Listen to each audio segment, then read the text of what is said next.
오늘 이 시간 하나님께서 우리에게 주시는 말씀은 요한계시록 4장입니다. 요한계시록 4장 1절에서 11절까지의 말씀을 우리 드라마 바이블로 경청하겠습니다. 제4장.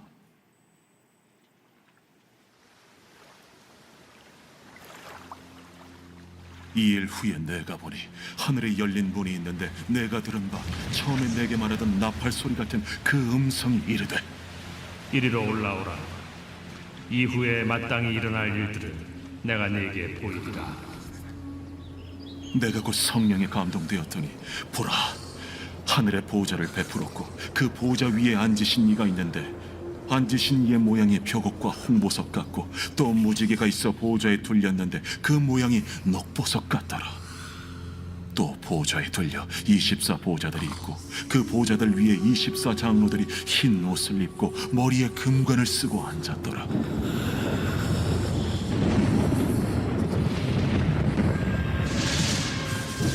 보좌로부터 번개와 음성과 우레소리가 나고 보좌 앞에 켠 등불 7이 있으니 이는 하나님의 7 영이라. 보좌 앞에 수정과 같은 유리바다가 있고 보좌 가운데와 보좌 주위에 4 생물이 있는데 앞뒤에 눈들이 가득하더라.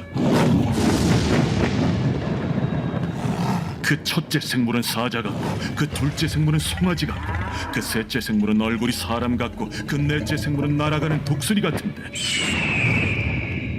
4 생물은 각각 6 날개를 가졌고 그 안과 주위에는 눈들이 가득하더라.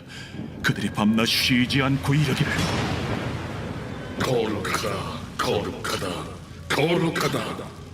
주 하나님 곧 전능하신 이여, 전에도 되셨고 이제도 되시고 장차 오실 이시라. 그 생물들이 보좌에 앉아서 세세토록 살아계시는 이에게 영광과 존귀와 감사를 돌릴 때에 24 장로들이 보좌에 앉으신 이 앞에 엎드려 세세토록 살아계시는 이에게 경배하고 자기의 관을 보좌 앞에 들이며 이르되 우리 주 하나님이여, 영광과 존귀와 권능을 받으시는 것이 합당하오니 주께서 만물을 지으신지라 만물이 주의 뜻대로 있었고 또 지으심을 받았나이다. 아멘. 우리 앞뒤 좌우에 있는 분들과 함께 인사했으면 좋겠습니다. 여러분 사랑하고 축복합니다 라고 인사하겠습니다. 예배에 나오신 여러분들을 사랑하고 축복합니다. 우리 하나님께서 큰 은혜 주시기를 기대합니다. 여러분 보는 것에는 힘이 있습니다. 21세기를 살아가고 있는 현대인들한테도 꿈은 사실 여전히 좀 미지의 세계이기도 하죠. 간밤에 잠깐 꿈을 꾸는 게 뭐라고? 그 꿈이 우리를 들었다 놨다 합니다. 10여 년 전의 일입니다. 그때 구름빵이라는 책이 있었습니다. 아이들한테 책을 많이 읽어주려고 참 노력을 했는데 그때 참 저도 재미있게 읽었던 책입니다. 소재가 흥미롭죠.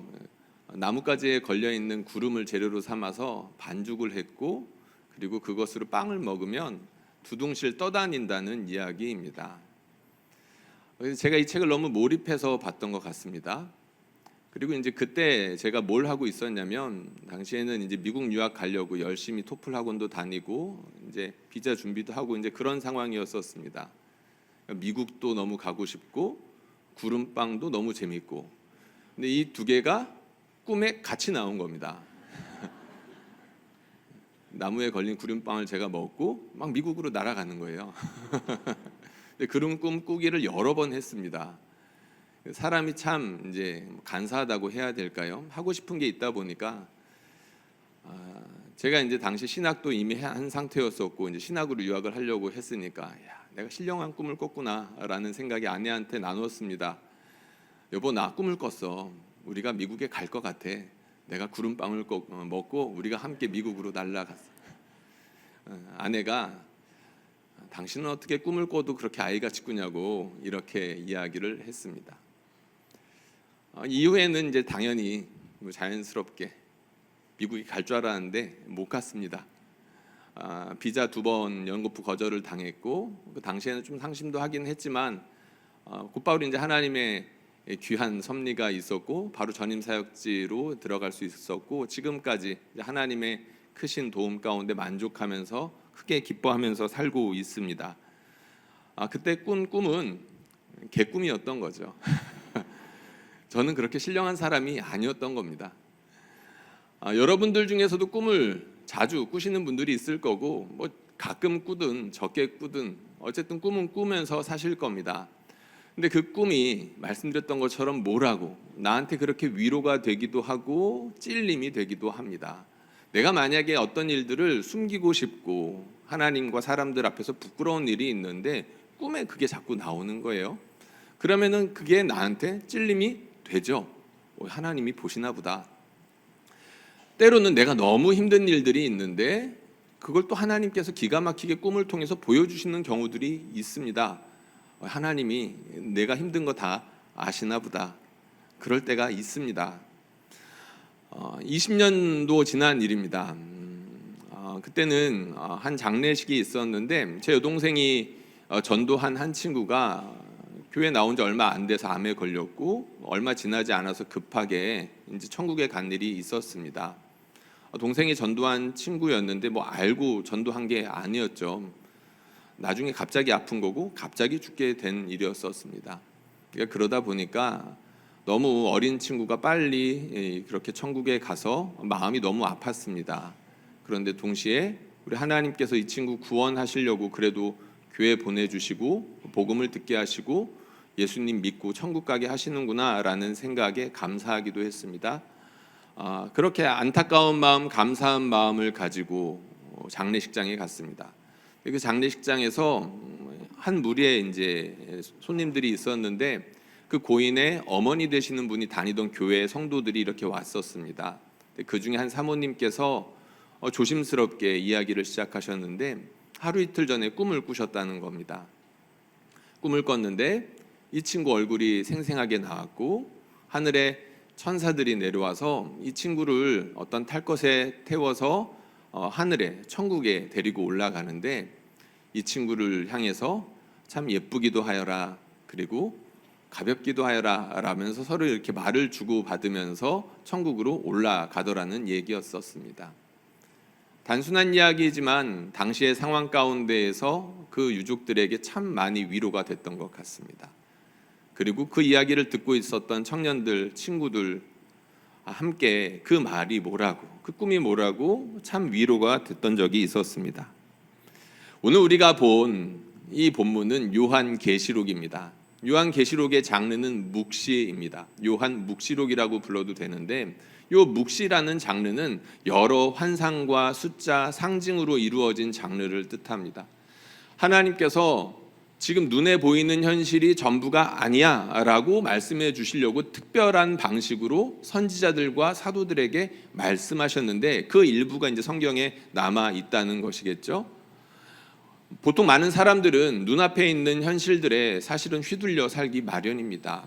그것만 따라가기도 벅차다는 거죠. 그리고 일부의 사람들은 자신의 욕망을 따라서 철저하게 자신이 보고 싶은 것만 보고 듣고 싶은 것만 들으면서 살아가게 됩니다. 그리고 상당수의 사람들은 그 두 개를 동시에 내 눈앞에 있는 현실과 내가 보고 싶은 것들만 보면서 그렇게 살아간다는 거죠. 근데 하나님께서 그거를 묵시로 깨트리시려고 일부러 이런 형식을 통해서 말씀하셨다는 겁니다. 다니엘서와 스가랴서 그리고 에스겔서 여러분들 혹시 보셨나요? 이 책들을 읽다 보면 도무지 이해가 안 가는 장면들이 너무나 많습니다. 이해할 수 없는 환상들, 숫자들이 막 계속해서 등장을 하는데 어느 정도의 배경 지식이 없다면, 약간의 배경 지식이 없다면 정말 그 해석은 산으로 갈 수밖에 없는데 요한계시록도 마찬가지라는 거죠. 그래서 요한계시록을 읽다 보면 수시로 내가 봤다라는 표현이 나옵니다. 내가 보매, 내가 보매, 내가 보매. 여러분들 요한계시록을 넘기다 보면 그 넘기는 곳곳마다 내가 보매라는 말이 있는 것을 확인할 수 있을 겁니다. 하나님께서 요한에게 무엇인가를 보여주셨어요. 무엇을 보여주셨을까요? 오늘 그거를 이제 이야기하려고 하는데 하나님께서 보여주신 이것을 보고 요한이 힘을 얻었던 것 같습니다. 요한계시록에 보면 환상들이 여러 개가 등장을 하는데 이 환상들을 보면서 요한이 먼저 힘을 얻었다는 거예요. 물론 요한계시록에는 내가 이 환상들을 보고 용기를 냈고 힘을 냈습니다. 다시금 사명에 불타올랐습니다라는 말이 명시적으로는 없습니다. 그런데 간접적으로 확인할 수 있는 게 있죠. 요한계시록 자체입니다. 사도 요한이 pat모라는 섬에 유배되어 있었습니다. 어느 정도의 자유가 있었던 것 같기는 하지만 워낙 작은 바위 섬이었었고 그 주변은 망망대해였었습니다. 늙고 병들고 외로운 그 요한이 낙심되지 않았을까요? 제가 종종 말씀드리는 것 같습니다. 목사는 성도들을 봐야 삽니다. 그런데 목회자 요한은 성도들을 가까이에서 볼 수가 없었죠. 얼마나 보고 싶었을까요? 아마 담임 목사님도 지금 우리 성도님들 많이 보고 싶을 것 같습니다. 한 달 반 정도 이제 돼가는데 아마 한 분 한 분 생각이 나시겠죠. 여러분들도 그런가요? 목사님이 이 영상을 안 보시기를 부탁드립니다. 예, 우리 목사님도 요한처럼 아마 많이 성도들을 보고 싶을 겁니다. 근데 중요한 건 요한이 열린 하늘 문을 통해서 봤다는 겁니다. 그것을 보고 힘을 냈다는 거예요. 그래서 다시금 사명의 자리로 돌아가 붓을 들었습니다. 그리고 이 환상은 사실 요한을 위한 환상이기보다는 요한을 통해서 하나님이 정말로 사랑하시는 하나님의 백성들을 위한 환상이 되겠죠. 요한도 사랑했지만 진심으로 자기 아들을 죽이시기까지 사랑하는 그 사랑하는 백성들을 위한 환상이었습니다. 이 환상을 사도 요한이 보았고 편지에 하나하나 정성스럽게 적어서 성도들에게 쓴 편지가 바로 요한계시록이라는 겁니다. 내가 봤다. 하나님께서는 성도들을 깊이 위로하고 싶으셨던 것 같습니다. 그리고 동시에 아주 매섭게 책망하고 싶으셨던 것 같습니다. 제가 여러분들에게 잠깐 꿈 이야기를 드렸었죠. 우리가 간밤에 꾼 꿈이 그게 뭐라고 그 꿈 하나에 사람들은 책망을 받기도 하고 찔림을 받기도 하고 위로를 받기도 하고 기쁘기도 한다라고 말씀을 드렸습니다. 그런데 요한이 본 것입니다. 권위가 있는 요한이죠. 사도 중에 하나였었습니다. 모든 사도들과 함께 뛰어난 사도 중에 하나였었습니다. 그런 사도가 내가 봤다라고 하는데 얼마나 권위가 있었겠습니까? 성도들이 이 편지를 굉장히 무게감 있게 받아들였다는 이야기입니다. 이 편지를 받아들였던 당시의 성도들의 상황이 그렇게 하나님의 위로와 책망과 경고와 하나님께서 주시는 기쁨을 필요로 하는 처지에 있었습니다. 요한계시록을 받아보는 이 당사자들이 당시에 하나님의 위로와 경고를 아주 갈급하게 기다리고 있었던 처지였었다는 거예요. 당시에 성도들이 어떤 상황 가운데 있었는지를 보여주는 많은 배경들이 있는데 에베소에서 보는 일주일이라는 책이 있습니다. 이 책에 보면 이런 이야기가 나와 있습니다. 제가 읽어보겠습니다. 1세기 말 소아시아 지역 중 어디에 로마 황제 신전을 세우느냐를 놓고 여러 도시들이 경쟁했다. 15m 크기로 세워놓은 거대한 신상, 비현실적인 아르테미스, 생명을 낳는 풍요와 다산을 상징했다. 에베소시의 분은 참으로 아르테미스의 힘과 호의에 달려있는 것처럼 보였다. 신상을 본다면 여신의 은혜에 푹 쌓인 기분이 들었다. 아민타스, 이 거물이 그대의 도시 백성에 대해 모든 것을 말해주고 있어. 아르테미스를 숭배하라, 황제를 숭배하라. 그러면 잘 지낼 수 있으리라. 상상이 가시나요? 그리고 요한계시록 2장에 보면 이런 말씀이 있습니다. 제가 읽어보겠습니다. 내가 어디에 사는지를 내가 아노니 거기는 사탄의 권자가 있는 데라. 내가 내 이름을 굳게 잡아서 내 충성된 증인 안디바가 너희 가운데 곧 사탄이 사는 곳에서 죽임을 당할 때에도 나를 믿는 믿음을 저버리지 아니하였도다. 큰 유혹과 핍박이 있었습니다. 그리고 가끔씩은 순교도 일어났습니다. 당시에 1세기의 교회들 상황을 보면 이런 핍박과 유혹이 너무나 강했다는 것을 우리가 편지를 통해서도 우리가 알 수가 있는데 이 사람들에게 순교가 얼마나 많았는지는 역사가들마다 다릅니다. 그 정도가 다르다는 거예요. 그런데 분명한 건 확실하게 핍박이 있었고 유혹이 심하게 있었다는 겁니다. 길거리마다 거대한 신전들과 신상들이 있었고 로마의 군합발이 곳곳에 있었습니다. 로마를 따르고 아데미를 섬기는 사람들에게는 평안이 약속되었고 부를 참여할 수 있도록, 그 부에 참여할 수 있도록 기회가 주어졌습니다. 그런데 그렇지 않다면, 그러니까 예수님을 믿는 사람들로 따지자면 오직 그리스도만 주인이다라고 주장하고 로마를 부인하고 그리고 아데미를 섬기지 않는다라고 한다면 사람들에게 눈총을 받기 십상이었습니다. 직장에서 혹은 사업장에서 배제가 되는 것이 일쑤였고, 어린아이들은 학교에서 친구들에게 따돌림을 당하고 우리와 다르다는 그런 지적을 받아야만 했었습니다. 당시에는 주인과 종이 있었죠. 그러니까 만약에 종이 예수를 믿는다라고 생각해 보십시오. 그런데 주인은 예수를 믿지 않아요. 그럼 어떻게 될까요? 수도 없이 학대당했을 것입니다. 당시에는 남편과 아내가 동등하지 않았죠. 아내는 예수를 믿는데 남편이 예수를 믿지 않는다라고 가정해 볼까요? 어떤 일들이 일어났겠습니까? 수많은 아내들이 학대를 당하다가 버림받았을 것입니다. 그리고 요한은 장차 일어날 몇몇의 순교에 대해서도 걱정하고 있었습니다. 사랑하는 성도들이 지금 이런 상황 가운데 있는데 걱정이 됐겠죠. 그래서 하나님께서 자신을 위로하셨던 그 환상으로 다시금 사랑하는 성도들에게 편지를 썼던 것입니다. 그런데 요한이 느끼기에 정말로 심각한 위험은 따로 있었습니다. 그 위험은 무엇이었냐면 바로 세속과 타협하는 성도들이었습니다.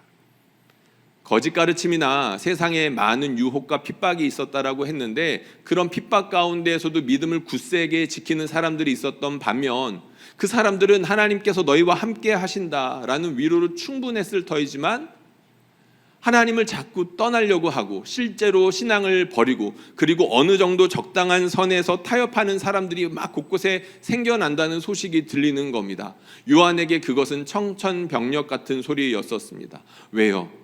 자기가 사랑하는 성도들이 영원한 생명에서 벗어날 수 있는 큰 위험이기 때문이었습니다. 뭐가 중요한지를 확실하게 알고 있었던 사도 요한이었다는 거죠.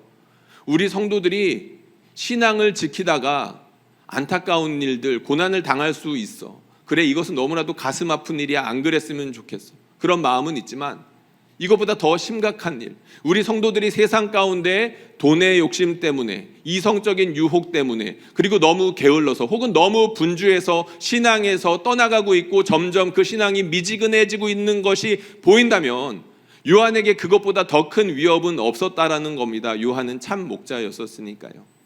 그래서 이것으로 경고하고 책망도 하고 그리고 고난 가운데 신앙을 붙들고 잘 살아가는 사람들에게는 위로하고 격려하고자 했다는 것입니다. 그러면 도대체 요한이 무엇을 봤을까요? 요한계시록 전체가 그 환상을 이제 보여주는데 오늘 본문의 한정에서 그것을 좀 알아보려고 합니다. 요한이 무엇을 봤길래 그렇게 위로가 되었고 이것을 통해서 성도들로 하여금 자신을 돌아보고 그리고 경계시키려고 했을까요? 화면 한번 보여주시면 좋겠습니다. 오늘 요한계시록 4장이 통째로 들어가 있는 거예요. 일부러 통째로 한번 좀 넣어봤는데 4장에 있는 본문 가운데에서 가장 많이 보이는 단어는 단연 보좌입니다. 보좌. 빨간색 보좌가 하나님께서 앉으신 보좌고 보좌들이라고 써 있는 것은 이제 장로들이 앉아 있는 보좌를 뜻하는데요. 어쨌든 이 보좌가 사도 요한이 보고 있는 중심에 있구나라는 것을 쉽게 알 수 있습니다. 요한계시록 4장에는 이 보좌라는 단어가 10번 정도 나옵니다. 그리고 요한계시록 전체에는 무려 40번 정도가 나옵니다. 요한계시록의 별명들이 여러 개가 있는데 그 중에 하나가 바로 보좌의 책입니다. 하나님의 보좌가 중심이 되는 그런 영적인 현실을 사도 요한이 생생하게 지금 봤다는 겁니다. 그것을 지금 이야기해주고 있는 거죠. 그리고 그 주변에 무엇이 있었습니다. 그 주변에 무엇이 있었냐면 24장로들이 있었고 그리고 네 생물들이 있었습니다. 이 24와 숫자 4가 그리고 무엇을 이야기하는지는 잠시 뒤에 이제 말씀을 드리고, 중요한 건 이 24장로들과 네 생물들이 그 보좌를 중심으로 서 있는데 그 보좌를 중심으로 함께 하는 행동이 같았다는 것에 있습니다. 장로님들이 하는 거나 이 네 생물들이 하는 거나 동일한 것들을 하고 있었다는 거예요. 무엇을 하고 있었을까요? 예배하고 있었습니다. 요한이 지금 환상으로 하나님께서 보여주신 그 하늘문을 통해서 환상을 보는데 그 보좌에 영광스러운 하나님께서 앉아 계셨고 그 영광스러운 하나님 주변으로 24 장로님들이 있었고 동시에 네 생물들이 있었는데 그들이 했던 것은 다름 아니라 예배였다는 것이죠. 오늘 말씀 제목 요한이 목격한 하늘의 예배입니다. 요한이 이 요한계시록 4장을 통해서 제시하고자 하는 자신이 봤던 환상은 무엇이냐면 바로 이겁니다. 자기가 하늘 보좌에 있는 하나님을 봤는데 그 중심으로 예배하는 무리들이 있는 거예요. 근데 여기서는 24 장로들과 네 생물로 표현하고 있었다는 것이죠. 숫자 이야기를 잠깐 해보겠습니다. 요한계시록에는 숫자 이야기가 참 많이 나옵니다. 근데 의미가 있고 상징하는 바가 있겠죠. 오늘 본문에 나오는 24와 그리고 4에 대해서만 이야기를 할 건데요. 여러분, 성경에서 12는 하나님의 백성을 의미하는 경우가 상당히 많습니다. 대표적으로 구약 성경에 보면 이스라엘의 12아들들, 12지파가 되죠.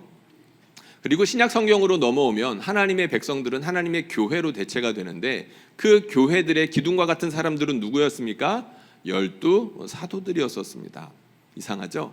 하나님께서 그 이스라엘 백성들 가운데에서 12지파와 12사도들을 통해서 하나님의 백성들을 모으셨다는 것이 신약과 구약 성경에 이렇게 지속적으로 나와 있습니다. 우리가 이것을 통해 짐작할 수 있는 게 있죠. 그래서 주석가들이 뭐라고 주장을 하냐면 이 24는 구약과 신약의 하나님의 모든 백성들을 대표하는 사람들로 우리가 간주할 수 있다. 이 정도로 해석을 하고 있습니다. 그러니까 대표 누군가가 있다라기보다는 하나님의 백성이 전체가 하나님께 예배하는데 그 중에서 상징적으로 24명을 이렇게 하나님께서 보여주고 있다, 이렇게 이야기한다는 거죠. 이게 누구야라고 찾는 것은 이 성경 저자가 관심이 있는 바가 아닙니다. 환상의 목적도 아니고요. 중요한 건 하나님의 백성들이 그 보좌를 둘러쳐서 하나님을 예배하고 있더라. 그리고 네 생물들은 또 뭘까요? 성경이나 고대 근동에서 숫자 4는 동서남북을 상징하는 경우가 많았습니다. 그러니까 모든 지역, 모든 것 혹은 전체를 상징하기 위해서 숫자 4를 사용한 경우가 많았다는 거예요. 그래서 이 네 생물은 하나님께서 만드신 모든 피조물들을 대표한다라고 이렇게 주석가들은 해설을 합니다.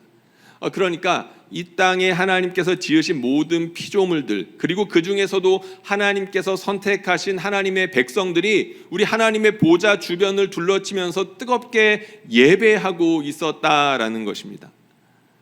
이 환상을 받아보는 사람들이 누구였다고요? 7 교회들. 여러분, 왜 7 교회였을까요? 그것도 마찬가지겠죠. 그 당시에 교회가 7개밖에 없었겠습니까? 절대 아닐 겁니다. 수많은 교회들이 있었겠지만 일부러 7개, 숫자 7, 완전수를 상징하는 그 숫자 7을 통해서 하나님께서 이 땅에 있는 모든 교회 가운데 말씀하고 계신다라는 것을 이 7이라는 숫자를 통해서 보여주고 있다라고 우리는 믿어야 합니다.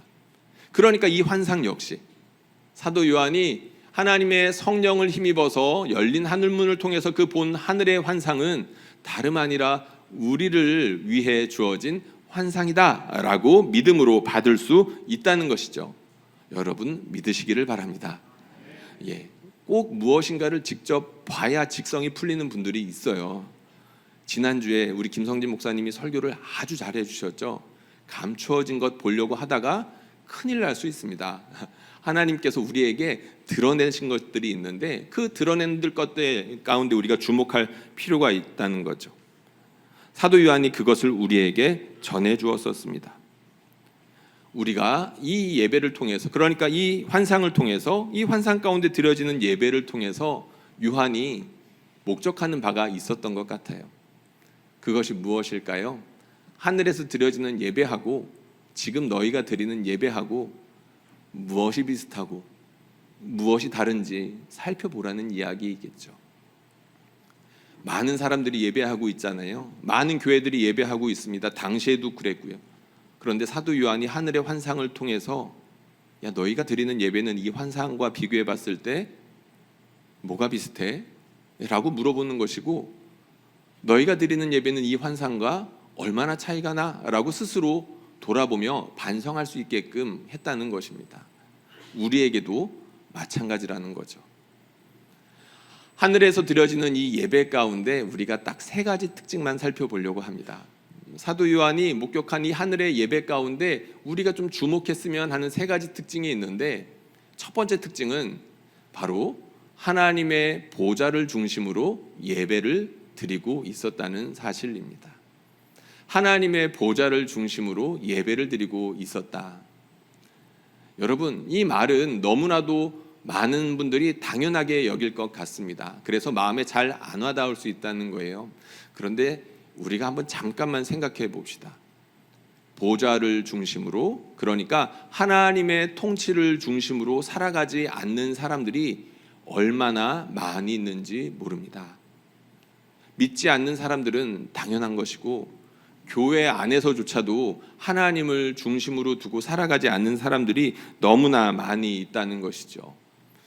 하나님을 내 마음의 중심, 내 삶의 중심으로 놓지 않고 살아가면 어떻게 될까요? 여러분, 시편 1편 말씀 좋아하시는 분들 많이 계실 텐데요.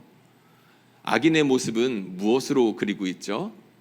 바람에 나는 겨와 같다라는 이야기를 한 적이 있었습니다. 하나님을 중심에 모시고 두지 않는 사람들은 이리 휙 저리 휙, 바람이 불 때마다 그 마음이 흔들리고 그들의 삶까지도 이리저리 흔들릴 수밖에 없다는 겁니다.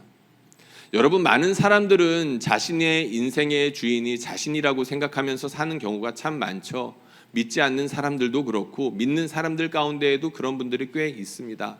그런데 여러분, 사람이 자신의 인생을 책임지기에는 너무나 연약합니다. 하나님께서는 이 사람이라는 존재를 하나님의 형상이라는 존귀한 존재로 만들어 주셨는데, 우리가 그 존귀한 그 가치를 주장하고 이끌어가기에 얼마나 연약한지를 우리가 알아야 된다는 거죠. 그래서 성경에 보면 수시로 사람의 한계와 사람의 연약함에 대해서 그렇게 많이 다룹니다.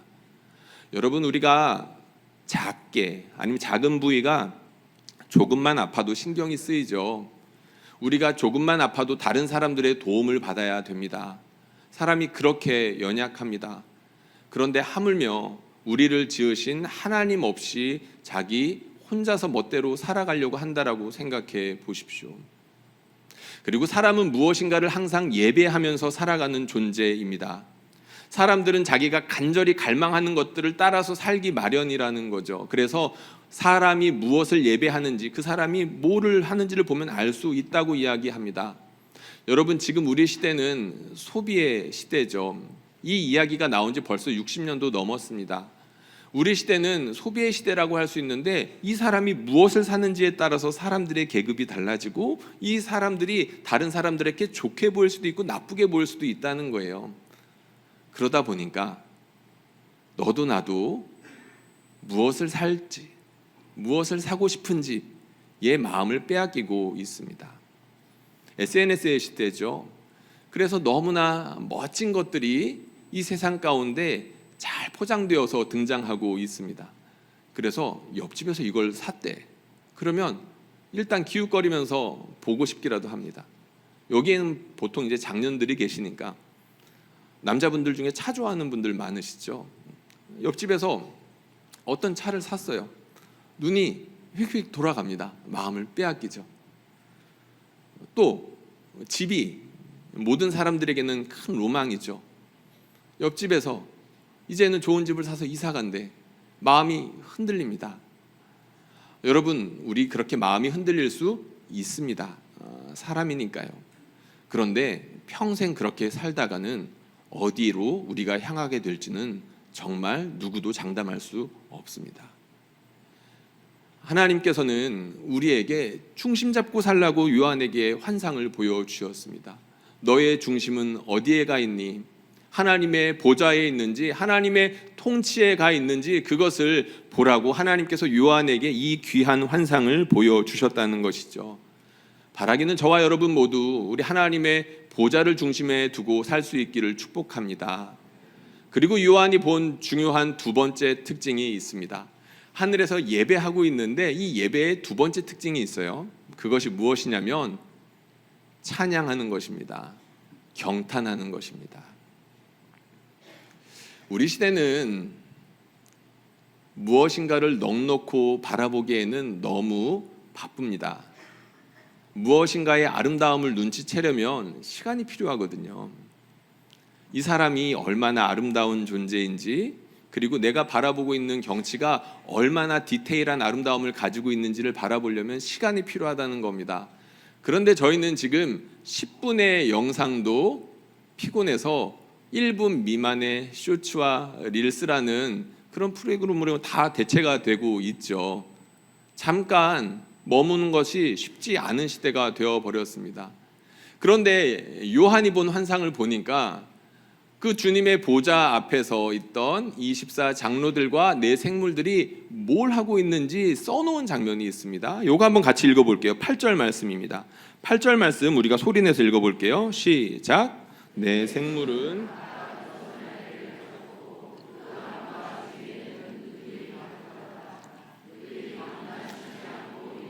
거룩하다 거룩하다 거룩하다 주 하나님 곧 전능하신 이여 전에도 계셨고 이제도 계시고 장차 오실 이시라 하고 아멘. 보니까 밤낮 쉬지 않고 이르기를, 밤낮 쉬지 않고 노래하기를 이라고 해도 됩니다. 24 장로님들과 네 생물들, 하나님의 백성을 대표하는 이 사람들과 모든 피조물들이 뭐 하고 있습니까? 밤낮 쉬지 않고 하나님을 바라보며 하나님의 영광에 푹 빠져 자기도 모르게 그렇게 노래하고 있습니다. 성경에 나오는 사람들은 그렇게 많이 노래했습니다. 모세가 노래했습니다. 모세의 누이 미리암도 노래했습니다. 다윗이 노래했죠. 다윗은 혼자 노래하는 게 성이 안 차가지고 성가대를 조직했었습니다. 그리고 여러분, 마리아가 노래했습니다. 바울과 신라가 노래했었습니다. 지금 말한 사람들 하나같이 다 힘겨운 삶을 살았던 사람들입니다. 그리고 그 사람들이 노래했던 그 순간들을 돌아보면 어느 하나 편했던 시간들이 없습니다. 다 고난 가운데 있을 때, 가난할 때 그렇게 그 사람들은 하나님을 향해서 노래했죠. 그들이 그렇게 노래할 수 있었던 이유가 무엇일까요? 하늘문이 열렸기 때문입니다. 하나님께서 그 사람들에게 하늘문을 열어 보여주시면서 하나님의 통치를 맛보게 해주셨던 것이죠. 우리 하나님이 이렇게 선하신 분이야 라는 것을 그 사람들로 하여금 온몸으로 느끼고 노래하지 않을 수 없게끔 은혜를 부어주셨다는 거예요. 이곳 가운데 우리가 노래하는 사람들 있죠. 우리 성가대도 있지만 모든 사람들 주님을 그렇게 노래하는 것 하나님께서 은혜 주셨기 때문에 가능하다는 것 믿으시기 바랍니다. 우리 하나님께서 은혜 주셔가지고 그 사람들이 그렇게 노래했다는 거예요. 성경은 그렇게 그 사람들이 노래했다는 것을 강조하고 있습니다. 그런데 여러분, 노래하기에 인생이 너무 피곤합니다. 여러분, 노래는 하고 사십니까? 밥은 먹고 다니냐 그런 이야기가 있죠. 여러분, 노래는 하고 사십니까? 이게 피곤하다 보면 노래하기가 쉽지가 않아요. 제가 어저께 딱 그랬습니다. 일주일 동안 뭘 한 게 별로 없는데 어제 이제 설교 마무리를 하려고 일부러 있던 신방도 하나 취소하고 하루 종일 이렇게 약간 하루 종일 이 설교 원고를 이렇게 집중하고 하려고 하는데 이게 힘이 들어가서 그런지 아니면은 너무 긴장해서 그런지 정리가 잘 안 되고 써지질 않는 겁니다. 그때가 한 밤 10시쯤 됐었습니다. 9시, 10시쯤 이렇게 됐었었는데 너무 피곤해가지고 잠깐 눈을 붙여야 되겠다. 그래서 이제 제 자리에서 이제 잠깐 고개를 뒤로 젖히고 누웠습니다. 근데 자면 안 되잖아요. 아직 완성이 안 됐는데. 그래서 긴장이 돼서 잠깐 쉬는 것도 제대로 못하고 다시 눈을 떴습니다. 그리고 스트레칭을 하는데 고개를 돌려서 CCTV 있는 곳을 봤습니다. CCTV 영상이 있는 곳. 3층 사무실 들어오신 분들은 아마 아실 거예요. 3층 벽면에 보면 CCTV 화면이 있는데 그 화면을 보면서 제 눈이 번쩍였습니다. 누가 있는 거예요. 그래서 이제 교회 곳곳에 이제 장소들을 관리하고 안전하게 이제 보안하기 위해서 CCTV를 두고 있는데 어떤 한 실에서 청년들이 찬양 연습, 워십 연습을 하고 있었습니다. 근데 그 장면을 보는데 마음이 찔리기도 하고 감동이 되기도 하고 눈물도 나기도 하고 감사하기도 했었습니다. 이 청년들을 보니까 제 눈에는 오늘 말씀과 겹쳐지면서 저곳에 하나님의 보좌가 있구나 라는 것이 믿어졌습니다. 우리 하나님의 보좌 옆에 있는 24장로들과 네 생물들은 밤낮 쉼없이 노래했다라고 했는데, 우리 청년들은 벌써 몇 달째 저기에 모여가면서 정해진 시간에 워십을 연습하고, 그리고 그 연습한 것들을 합을 맞춰서 필리핀까지 가가지고 노래하려고 돈 쓰고 시간 쓰고 하고 있는데, 하나님의 보좌가 아니면 설명하기가 너무나도 힘든 모습이었었습니다. 바라기는 그 청년들이 필리핀에 갔었을 때에도 하나님의 보좌 앞에서 그렇게 기쁘게 찬양하는 그 모든 존재들처럼 그렇게 하나님을 예배하고 돌아왔으면 좋겠습니다. 여러분들 노래는 하고 사십니까? 제가 6년 전에, 정확히 6년 전에 교회를 부임했었습니다. 우리 교회 부임하기 직전, 그러니까 딱 6년 전 8월 달에 무슨 일이 있었냐면 전교인 수련회가 있었죠. 그 전교인 수련회에 참여해서 제가 많이 놀란 게 있었습니다. 그 중에 하나가 무엇이었냐면 우리 찬양팀이 참 실력이 좋았었어요. 그래서 그 찬양팀을 보는데 저도 절로 이렇게 막 은혜가 되었었습니다. 그런데 더 놀란 건 무엇이었냐면 그 찬양팀의 인도에 맞춰서 몸을 가볍게 덩실덩실 흔드는 성도들이었었습니다. 저는 이 덩실덩실 해보려고 그랬는데 지금 앞에서 잘 안 돼요. 이게 죽었다 깨어나도 이건 안 될 것 같습니다. 근데 그 성도들을 보면서 많이 은혜를 받았습니다. 이분들은 찬양할 줄 아는 분들이고 찬양의 기쁨을 아는 분들이고 찬양했을 때 자유함이 무엇인지를 아는 분들처럼 보였기 때문입니다. 사랑하는 성도님들, 서울은영교회에 여러 가지 장점들이 있습니다. 제가 새가족반 하니까 그 장점들을 이제 새가족들한테 매주 설명해 드리거든요. 그 중에 하나가 바로 찬양에 감격이 있는 교회라는 겁니다. 우리 교회 찬양 참 감격스러워요. 예배 드릴 때 눈물이 납니다. 예배 드릴 때 벅찬 감동이 있습니다. 기쁨이 솟아나죠. 그런데 이런 교회 다니면서도 찬양이 마르는 분들이 분명히 있을 겁니다. 한번 볼까요? 분명 있을 거예요. 아직 그리고 한 번도 그 찬양의 맛이 무엇인지 모르는 분들도 계실 겁니다. 바라기는 우리 하나님께서 그분들에게 찾아가 주셔서 하늘문 열어주시기를 간절히 축복합니다. 입에서 노래가 멈출 수가 없습니다. 하나님의 통치를 경험하는 사람들에게는 그렇게 노래하며 하나님을 예배할 수밖에 없다는 것이죠. 마지막으로 요한이 목격한 하늘의 예배에서 중요한 세 번째 특징이 있습니다. 그것은 다름 아니라 헌신입니다. 예배 시간에 헌금 시간이 있죠. 예배에 각각의 순서들이 있는데 다 의미들이 있습니다. 근데 그 중에 헌금 시간이 있는데 사도 요한이 하늘에서 열리는 예배를 보니까 헌금 시간이 있는 거예요. 놀랍죠? 한번 그 어떻게 헌금을 하는지 한번 보겠습니다. 요한계시록 4장 10절에 있는 말씀입니다. 소리내서 같이 읽어보겠습니다. 시작. 24장로들이 보좌에 앉으신 이 앞에 엎드려 세세토록 살아계시는 이에게 경배하고 자기의 관을 보좌 앞에 드리며 이르되 아멘. 24장로님들이 하나님의 보좌에 드리는 헌금이 무언가요? 자기의 관. 이 관은 금으로 되어 있습니다. 요즘에 금값은 얼마요? 한 돈에 45만 원, 50만 원. 그 금으로 관을 만들었는데 그 관은 얼마나 되겠습니까? 물론 상징이겠죠. 그만큼 가치 있는 것을 이분들이 하나님께 받았다는 것을 뜻하는 걸 겁니다. 이 사람들이 왜 하나님께 이런 금 면류관을 받았을까요? 수고했다고.